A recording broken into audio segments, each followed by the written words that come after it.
Hello everyone! In today's video, I'm going to show you how to fix pin post on Facebook not available.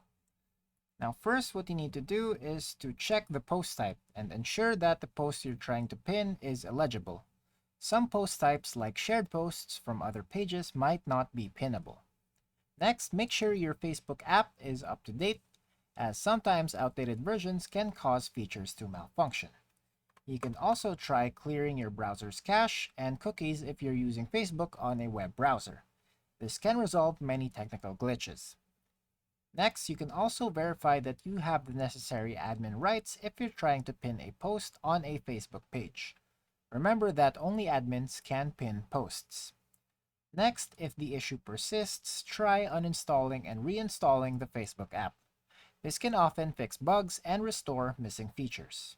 And finally, if none of the above steps work, consider reaching out to Facebook support for further assistance.